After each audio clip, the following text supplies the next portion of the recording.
वो मेकअप की शीशी में मौत का सामान भर के घूमती थी। सालों लोग मरते रहे लेकिन किसी को भी जरा भी शक नहीं हुआ। उसने तो इसे अपना मिशन ही बना लिया था।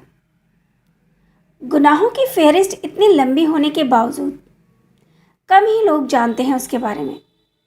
17वीं सदी के रोम, सिसिली और नेपल्स में एक जहरीले अंडरवर्ल्ड नेटवर्क की सरगना थी इटली की जूलिया टूफाना। अगर जूलिया के इकबालिया बयान पर यकीन किया जाए तो उसे इतिहास की सबसे बड़ी सीरियल किलर माना जा सकता है। कहा जाता है कि 1630 से 1655 के बीच उसने 600 आदमियों की जान ली। मौत की इस मलिका का हथियार चाकू, छुरी, बंदूक या तलवार नहीं, मेकअप की शीशियों में भरा वो जहर था जिसे खुद जूलिया बनाती थी। एक्वा टूफाना नाम के इस जहर की कुछ बूंदें ही काफ़ी थी किसी को भी मौत की नींद सुलाने के लिए। लेकिन हैरानी की बात यह थी कि इस सीरियल किलर के लिए खास तौर से महिलाओं के मन में कोई नफरत या गुस्सा नहीं था, बल्कि वो इसे पसंद करती थी। दरअसल उस दौर में शादी के बाद पत्नियों की सुनने वाला कोई नहीं था।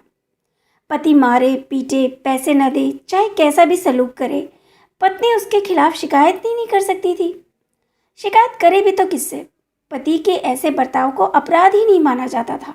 तलाक लेने का विकल्प महिलाओं के पास था ही नहीं। ऐसे में पति से छुटकारा पाने का एक ही तरीका था, पति की मौत, जिसे आसान बना दिया जूलिया के जहर एक्वा टूफाना ने।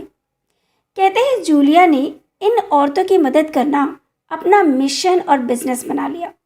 महिलाओं को विधवा बनाने वाला ये जहर एक्वा टूफाना अपना काम करने के बाद कोई सुराग भी नहीं छोड़ता था। किसी स्वस्थ आदमी को मारने के लिए इसकी 4 बूंदें ही काफ़ी थी। मरने वालों में अक्सर सर्दी, जुकाम, उल्टी, कमजोरी या पेट दर्द के लक्षण दिखाई देते थे। इस जहर का ना कोई स्वाद था, ना रंग और ना ही गंध। लिहाजा इसे वाइन या किसी दूसरे ड्रिंक में मिलाकर आसानी से पिलाया जा सकता था। जूलिया इस जहर की पैकिंग करती थी मेकअप या परफ्यूम की शीशियों में। महिलाएं इसे खुलेआम अपने ड्रेसिंग टेबल पर मेकअप के सामान में रखती थीं और पति को शक भी नहीं होता था। जूलिया ने एक्वा टूफाना को संत निकोलस की तस्वीर वाली छोटी बोतलों में भरा। इन शीशियों को ऐसा मरहम या तेल बताकर बेचा जाता जिसमें किसी भी तरह की चोट या दर्द को दूर करने की अलौकिक शक्तियाँ थीं। जूलिया को अपने सीक्रेट अंडरवर्ल्ड नेटवर्क में तेज तर्रार, भविष्य बताने वाली, जादू टोना करने वाली महिलाओं के अलावा धूर्त पादरियों को भी शामिल कर लिया। एक्वा टूफाना का प्रचार ऐसी फेस क्रीम के तौर पे भी किया जाता जो महिलाओं को एक बार फिर सुंदर और सिंगल बना सकती थी। उस दौर में किसी की अचानक मौत हो जाना बहुत आम बात थी। फिर जहर ऐसा था कि डॉक्टरों को भी ऑटोप्सी के दौरान कोई शक नहीं होता था। लगभग 25 साल तक बिना किसी शक के जूलिया मौत का यह खेल खेलती रही। कहा जाता है कि जहर बनाना और बेचना जूलिया का खानदानी पेशा था। उसका जन्म 1620 के आसपास सिसिली के प्लेरमो में हुआ। जूलिया की मां टूफानिया डी ने भी अपने पति को जहर देकर मार डाला था। बाद में सिसिली में जूलिया की मां को मौत की सज़ा सुनाई गई। जूलिया की बेटी भी उसके इस जहरीले धंधे में हाथ बटाती थी।